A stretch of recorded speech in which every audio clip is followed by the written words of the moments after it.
Donc maintenant, après avoir répondu aux ambiguïtés concernant le Coran, sur le fait que le Coran n'est pas une révélation et qu'il a été écrit sur plus de 200 ans, on va continuer l'extrait de la vidéo pour voir l'ambiguïté suivante, Inch'Allah.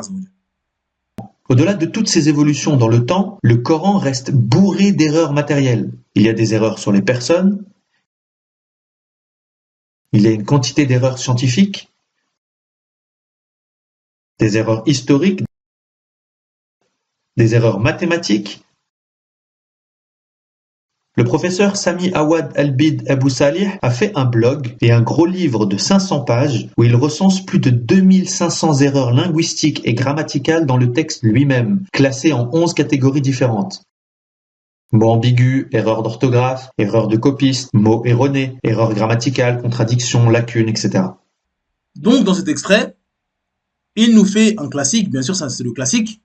Il nous dit que le Coran, en plus d'être faux selon lui, c'est-à-dire que ce n'est pas la révélation d'Allah Azzawajal, il dit que le Coran est bourré d'erreurs. Et ensuite, il mentionne les différentes erreurs, et bien sûr qu'on verra une par une, qu'on va décortiquer phrase par phrase. Mais là, bien sûr, on est dans le résumé de ce qu'il raconte. Et donc, il donne les différentes erreurs qui, selon lui, sont dans le Coran. Et donc, comme d'habitude, avant de commencer, on va voir les origines de cette ambiguïté. Pourquoi ce genre de paroles arrive à sortir dans la bouche des ennemis de l'islam, des ignorants de l'islam? Car c'est forcément un ignorant qui va sortir de telles paroles. Donc, c'est quoi les causes de ça? La première cause, évidemment, et ça on va la citer à chaque fois, c'est l'ignorance du Coran et de la langue arabe. C'est-à-dire que c'est des gens ignorants, ils ne savent pas de quoi ils sont en train de parler, et ils viennent avec des affirmations. Car aujourd'hui, ça suffit de dire des affirmations. On vient juste avec des affirmations, et la plupart des gens, ils vont répéter comme des perroquets, alors que cette personne-là, on ne la connaît pas, on ne connaît pas son bagage, et justement, on connaît un petit peu son bagage, parce qu'on a écouté dans la vidéo comment il récite le Coran, comment il parle en arabe. Et on voit tout de suite qu'il ne connaît rien à la langue arabe, qu'il ne maîtrise pas cette langue-là. Mais il vient nous dire, il y a ça dans le Coran, il n'y a pas ça dans le Coran n'est pas comme ça, le Coran est comme ça. Alors que si on lui donne une phrase en arabe, il ne va pas savoir la lire. Et donc, comment ça se fait qu'il fait ça? Bah, c'est son ignorance et le fait qu'il répète comme un perroquet. Car lui, il répète comme un perroquet, et les gens qui vont voir cette vidéo-là vont répéter comme des perroquets, et ainsi de suite, sans savoir qui est l'origine de cela. Et si on remonte à l'origine de cela, on va s'apercevoir que c'est un ignorant également qui a parlé. Donc la genèse de cette parole-là, c'est un ignorant. Et il y a un autre ignorant qui a écouté cette parole-là. Il a répété cette parole-là sans regarder, sans vérifier, sans réfléchir, sans étudier. Et ainsi de suite, jusqu'à cette vidéo-là. Inch'Allah, on va répondre à tout ce qu'il prétend. Deuxième problème dans cette ambiguïté-là, c'est aussi les arguments d'autorité. Qu'est-ce qu'un argument d'autorité? Un argument d'autorité, c'est une forme de raisonnement qui s'appuie sur l'expertise, la réputation ou le statut d'une personne pour renforcer la crédibilité. Cette personne-là qui fait la vidéo, il va se reposer sur des choses en les prenant comme des arguments d'autorité, en disant c'est vrai ce que je dis. Pourquoi? Parce que telle institution ou telle personne a dit cela. Et le problème dans la grande majorité des arguments d'autorité, c'est que parfois, l'autorité sur laquelle il se base n'a pas autorité sur le sujet. Donc c'est comme si je suis en train de parler d'un sujet qui est spécifique. Je parle de la neurochirurgie et je vais prendre pour argumenter mes propos sur la neurochirurgie, je vais prendre les paroles d'un footballeur. Et je vais dire tel footballeur a dit. C'est-à-dire que ça, c'est un argument d'autorité. Mais quand on regarde l'argument d'autorité, parce que malheureusement, la plupart des gens, ils vérifient pas. Ils vont pas regarder.